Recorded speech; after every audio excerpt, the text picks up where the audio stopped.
Layers clinic లో hair కి సంబంధించిన ఏ ట్రీట్మెంట్ అయినా ఇప్పుడు 50% ఆఫ్ తో. నమస్తే రమ్మగారు. నమస్తే జయ. ఏదైనా మంచి స్టోరీ చెప్పండి. చందమామ కథ చెప్దామా? ఆ, పిల్లిపాలెం యువరాణి. పిల్లిపాలెం ఊరు పేరండి. ఉమ్. చెప్పండి చెప్పండి రమ్మగారు. పూర్వం ఒక అడవిలో ఒక కట్టెలు కొట్టుకునేవాడు, భార్య, ఇద్దరు పిల్లలు ఉండేవాళ్ళు. వాళ్ళిద్దరికి పరిచచ్చేది కాదు, మొగుడు పిల్ల ఎప్పుడు పోటాడుకునేవారు. వాడేదో కట్టెలు కొట్టుకొచ్చేవాడు, అదేదో అన్నం ఉండేది. ఓ పిల్లాడు పిల్ల, పిల్లలు విసిగిపోయేవాళ్ళు వాళ్ళతోటి. అంతే కదా. ఇప్పుడు కూడా అంతే కదా. ఇప్పుడు చూడు, ఈ కథని ఇవాళ జీవితానికి మనం కనుక మనం దానికి అన్వయించుకుంటే, ఇలా అమ్మా నాన్న చెరో పక్కకి లేచక్కపోతే పిల్లల పరిస్థితి ఏంటి ఎంత కష్టమో పాపం కదా. ఈ కథ అదే. అయితే ఏమైంది, తెక్కొట్టుకునేవాళ్ళు, ఎట్టకొట్ట కలిసి ఉండేవాళ్ళు. కొంతకాలం పోయాక పిల్లకి ఓ 10-12 ఏళ్ళు వచ్చినాయి, పిల్లాడికో 15 ఏళ్ళు వచ్చినాయి. ఇంతంత పిల్లలు అయ్యాక అసలు కొట్టుకోవచ్చా? ఎవరో ఒకళ్ళు రాజీ పడాలా, లేదా ఇద్దరూ రాజీ పడాలి. కొట్టుకుని వాడన్నట్ట నీతో కాపురం చేసే బదులు అడవిలో కట్టలు కొట్టుకోవడం నయం అని వెళ్ళిపోయేట. ఉత్తరం వైపుకి ఆయన వెళ్ళిపోతే, నేను మాత్రం ఉంటానా, నేనేముంటాను, నీతో పాటు నేను పోతే పో, నేను కూడా పోతానని పెళ్ళాం దక్షిణం వైపుకి వెళ్ళిపోయింది. చెరో దిక్కు వెళ్ళిపోయారు. ఈ ఇంట్లో వీళ్ళకు పూరి గుడిసె, ఒక ఆవు, ఒక పిల్లి అంతే ఉన్నాయి వాళ్ళకి. అక్కడి నుంచి భార్య, అన్న, తమ్ముడు, చెల్లి ఇద్దరు కూర్చొని చూశారు. భార్య భర్త చెరో పక్కకి పోయారు. అన్న, చెల్లి, పిల్లాడు ఇంట్లో ఉన్నారు. తెల్లారిన తర్వాత చూస్తే అమ్మా నాన్న వచ్చేలాగా లేరు. ఏదో ఓన్లీగా అన్నం వండుకుని తిన్నారు, కాయ కసురు కోసు తిన్నారు. 2 పూటలు 2 రోజులు 3 రోజులు ఆగారు. ఆగేసరికల్లా ఏమైంది, పిల్లాడు అన్నాడు, ఏమే చెల్లాయి, వాళ్ళు వచ్చేలాగా లేరు, నేను ఈ అడవిలో ఉండలేను, మనకు 2 ఉన్నాయి, ఒకటి ఆవు ఒకటి పిల్లి. ఆవుని నేను తీసుకుంటా, పిల్లి నువ్వు తీసుకో, నా దారిని నేను పోయి నా బతి, వాళ్ళు వచ్చినా సరే నేను వాళ్ళతో ఉండను. వాడు ఇండిపెండెంట్ పిల్లాడు, వాళ్ళు వచ్చినా సరే ఉండను, ఆవును దోలుకుపోతా, ఎక్కడో చోట పాలు పెట్టుకుని అమ్ముకుని ఏదో అవుతా, నా బతుకు నేను బతుకుతా, నీ బతుకు నువ్వు బతుకు, నేను నిన్ను పోషించలేను అనేసాడు. చెల్లెలకి ఇది అన్యాయం అని తోచింది. ఆవుతో పాలు వస్తాయి, పిల్లితో ఏమొస్తుంది? పిల్లితో ఏమొస్తుంది. కానీ ఆ పిల్లి ఏం చేసింది, వాడు ఎప్పుడైతే అట్లా అన్నాడో గబుక్కుని ఈ చెల్లెల దగ్గరికి వచ్చి దాన్ని కాలుకేసి తన వీపుని రాస్తూ ముచ్చటగా ఆపేక్షగా చూసింది. చూసేసరికల్లా పిల్లి తనతో ప్రేమగా ఉందనిపించింది పిల్లకి. ఆవు దండారిని అది నుంచుంటుంది, పాలిస్తే ఇచ్చింది కాక, ఇది చక్క ప్రేమగా వచ్చి కూర్చుని ఆనుకుని తిరుగుతోంది.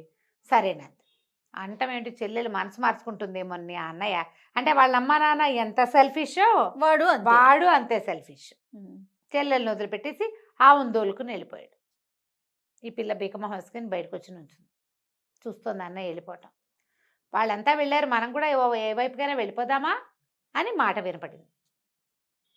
ఎవరు మాట్లాడుతున్నారో తెలియలే. లోపలికి వెళ్ళి చూస్తే పిల్లి లేదు, పిల్లి ప్లేస్లో ఒక పిల్ల ఉంది.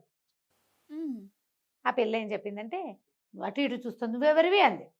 పిల్ల చెప్పింది, నువ్వు అటు ఇటు చూడకు, నీ పిల్లినే నేను, మా నాన్న ఒక మంత్రగాడు, నన్ను ఈ అడవిలో పెట్టుకుని తిప్పుతూ ఉండేవాడు, నాకు రూపం మార్చుకునేందుకు అవకాశం ఇచ్చాడు, నాకేమో ఎప్పుడూ మనుషులతో ఉండాలని ఉంటుంది. తర్వాత ఆ మధ్య ఏవో జడిబూటీల కోసం, అంటే ఏమనాలి, మన మూలికల కోసం వెతుకుతూ మా నాన్న ఎక్కడికో వెళ్ళిపోయాడు, ఏమైపోయాడో తెలీదు, చాలా రోజులైంది. మరి నేను ఈ పిల్లిలాగా మారి తిరుగుతున్నాను, ఇక ఏ జంతువులా కావాలంటే ఆ జంతువులా మారిపోగలను నేను. బాగుంది, సరదాగా ఉంటుంది నాకు, కాకపోతే నాకు మనుషులతో ఉండటం ఇష్టం. మీ ఇంట్లో మీ అన్నయ్య నువ్వు ఇద్దరు ఉండేసరికల్లా నేను నీ పక్కనే కూర్చోవటం పడుకోవటం నేర్చుకుని నేను నీ దగ్గరే ఉన్నాను, ఏం పర్వాలా, పద నేను నీకు తోడుంటాను, మన ఇద్దరం చక్కగా రాజ్యాలు చేసుకుందాం అని చెప్పి తనని సెలెక్ట్ చేసుకుని, నాకు ఈ పిల్లొద్దు అని అనకుండా ఉన్నందుకు ఆ పిల్ల పట్ల, కట్టెలు కొట్టేవాడి కూతురు పట్ల ఈ పిల్లకు ఉన్న కృతజ్ఞత అనమాట. సరే ఇద్దరు కలిసి నడవటం మొదలుపెట్టారు. మొదలుపెట్టి తోడు కావాలి కదా, పిల్ల ఒకతే నడిస్తే కష్టం, ఇద్దరు మనుషులు నడిస్తే జంతువులు కూడా దగ్గరికి రావు.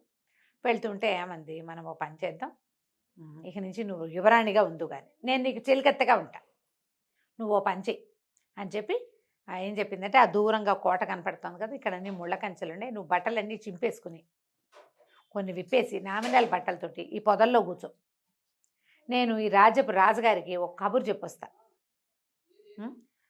అప్పటిదాకా నువ్వు ఇక్కడే కూర్చో అని చెప్పేసి ఆ పిల్లని ఆ పైన ఉన్న లంగా ఓణి 12-13 ఏళ్ల పిల్ల కదా అది తీసేసి లోపల బట్టలతోటి ఆ పిల్లని ఆ పొదల్లో కూర్చోబెట్టింది. నేను వచ్చి పిలుస్తా అందాక భద్రంగా కూర్చో అని చెప్పింది. బయటికి వచ్చి ఏనుగులాగా మారిపోయి పిల్ల మారిపోతుంది కదా, మంత్రగాడి కూతురు.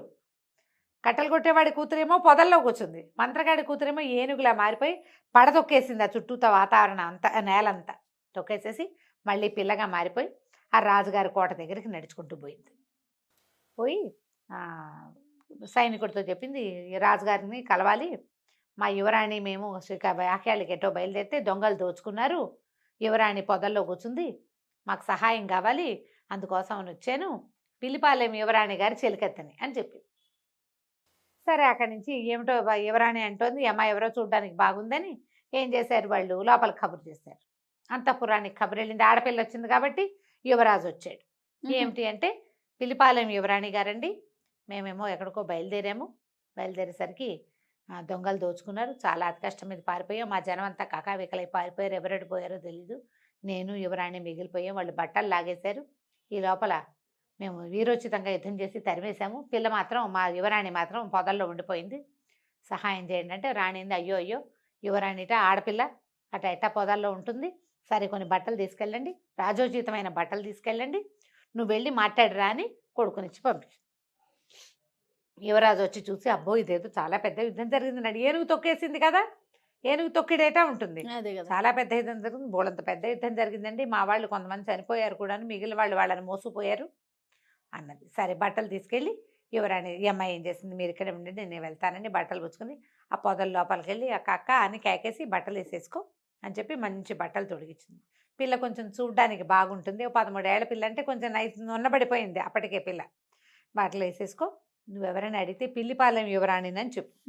కట్టెలు కొట్టేవాడి కుదిరి భయం వేసింది, అమ్మో యువరాణిలాగా ఉండటం ఏమిటే నీ దుంపదేగా, నాకు తెలియదే అట్లా ఎట్లా ఉండాలంటే, ఏం పర్వాలా నువ్వు ఎలా ఉంటే అలా ఉంటే, మా ఊళ్ళో అంతే అని చెప్పు, పిల్లిపాలెంలో అంతే అనాలి అని చెప్పింది. అంతే.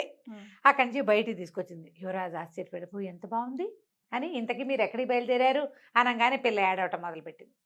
ఎక్కడికి బయలుదేరారో ఏం చెప్తుంది, వెంటనే ఈ చెలికెత్తుందిగా మంత్రగాడి కూతురు, అది అందుకొని, ఇప్పుడు ఏం అడగద్దండి, చాలా డిస్టర్బ్ అయిపోయింది యువరాణి, దిగులు పడిపోతుంది, అసలు ఇంటికి వెళ్ళే దారి కూడా ఆవిడే మర్చిపోయింది, నేను మర్చిపోయాను, కొద్ది రోజులు స్థిమిత పడినవండి, నేను నిదానంగా కనుక్కుంటాను, నేను చెప్తాను మీకు అన్నది. అనగానే ఈయన ఏం చేశాడు, ఓ పల్లకి తీసుకొచ్చారు, యువరాణిని అందులో కూర్చోబెట్టారు, మంత్రగాడి కూతురు చెలికెత్త కదా పక్కన నడుచుకుంటూ పోయింది. ఊళ్ళో లోపలికి వెళ్ళారు. వెళ్ళిన తర్వాత సరే కొంచెం ఈ అమ్మాయి పద్ధతులు కొన్ని వాళ్ళవి వింతగా ఉండేవి, మా ఊళ్ళో అంతే అనేది. ఈ అమ్మాయి నిజంగా సుకుమారి అవునా కాదా అనేవి తెలుసుకోవడం కోసం ఈ పిల్ల ఈ విధంగా దీనికి రకరకాల పరీక్షలు పెట్టారు వాళ్ళు. ఈ మంత్రగాడి కూతురు ఉంది కదా, అది ఈగలాగానో దోమలాగానో పీలికలాగానో ఎలాగోలాగా చిలకలాగానో మారి యువరాణి చుట్టుపక్కలే ఉంటూ కాపాడి, ఇగో అది తినబోక, అది రాణులు తినేది కాదు అని చెప్తుంది అనమాట. ఒక స్వీట్లు చేశారు, అది ఇక్కడ అంటే కొంతమంది రాజులు తినకూడని పదార్థాలు కొన్ని ఉంటాయి కదా, ఆ పిల్ల అవి తినేది కాదు, ఇది చిలక రూపంలో కూర్చుని అది తినద్దు అని దీనికి వినపడేలాగా చెప్పేసేది. ఇంకా ఆ వస్తువు తినకుండా ఉండేది. యువరాణి లక్షణాలు కనపడుతున్నాయి. ఓసారి ఏం చేశారు, ఒక పూచిక పుల్లని పరుపు కింద పెట్టారు.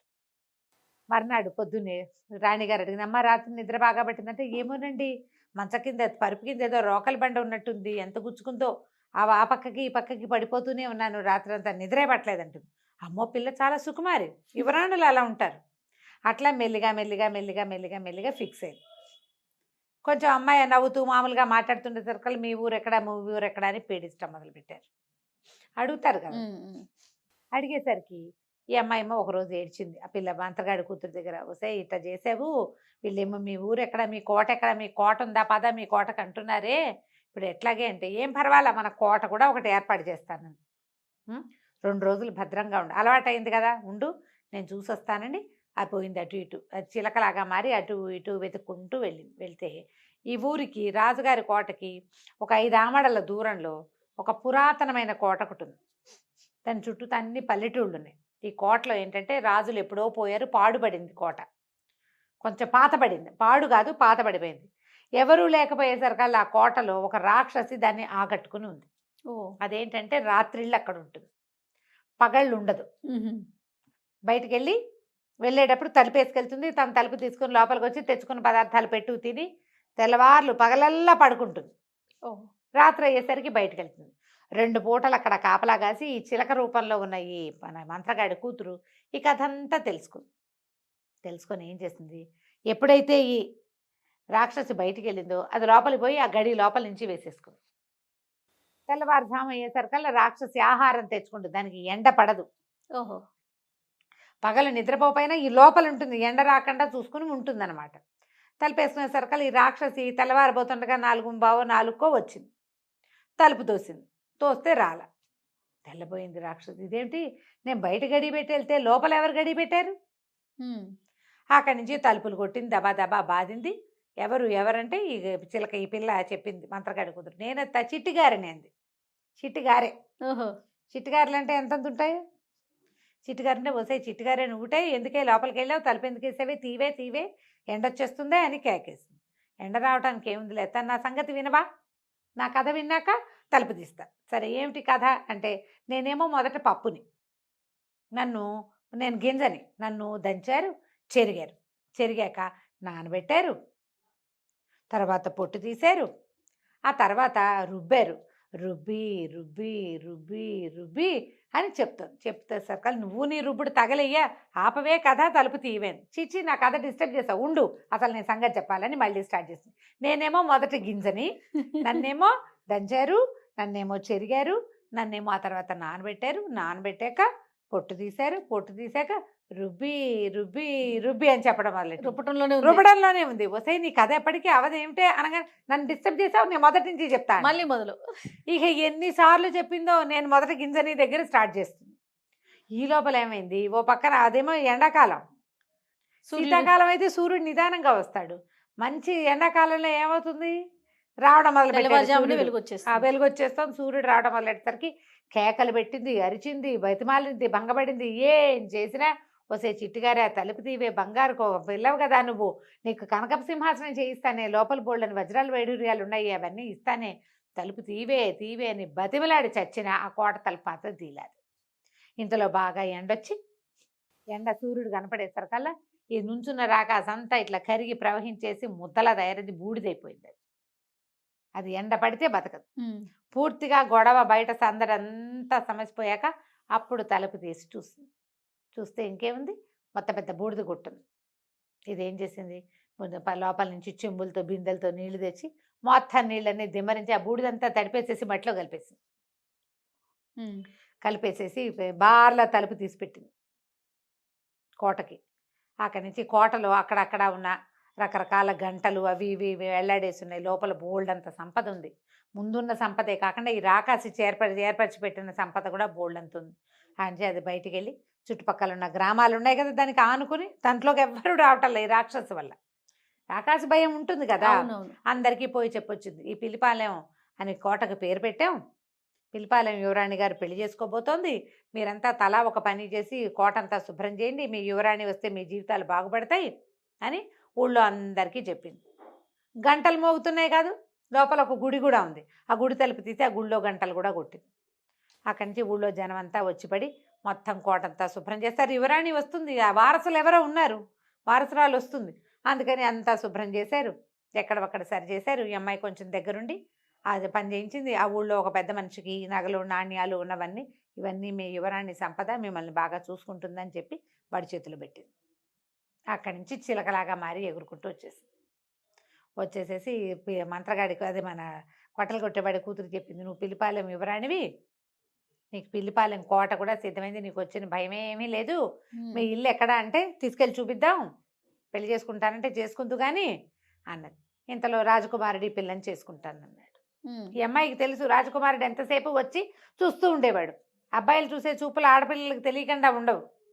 చేసుకుంటానంటే రాజు రాణి అన్నారు. ఒరే పెళ్ళైతే మనకి దొరికింది, బాగుంది, చెలికత్తుంది, వాళ్ళ ఇల్లు వాకిలి ఊరు వాడు మనకేమీ తెలియదురా అంటే, ఈ పెళ్ళబోయి ఏం చెప్పిందంటే, ఎందుకు తెలియదండి, ఇక్కడికి 5 ఆమడ్ల దూరంలో ఉంది, మేము షాకు గురై మర్చిపోయాము, ఇప్పుడు గుర్తొచ్చింది, మా దారంతా మా రోడ్డంతా బాగున్నాయి, కావాలంటే ఎవరైనా పంపించండి, మీ చిన్న అబ్బాయిని పంపండి, తీసుకెళ్ళి చూపిస్తానని రాజుగారి చిన్న కొడుకుని వెంటేసుకుని తీసుకెళ్ళి చూపించింది. కోటలో మరమ్మతులు జరుగుతున్నాయి, పెళ్లికి సిద్ధమవుతోంది, కొంత మటుకు శుభ్రపడిపోయింది, చక్కగా ముత్యాల తోరణాలు, లోపల పెద్ద గుడి. ఇన్ని చూసేసరికల్లా రాజకుమారుడు ఆశ్చర్యపోయాడు. ఓ ఇదంతా మీ యువరాణిదేనంటే, కావాలంటే నాది కూడాను, మేమిద్దరమే దీనికి వారసులమని చెప్పింది.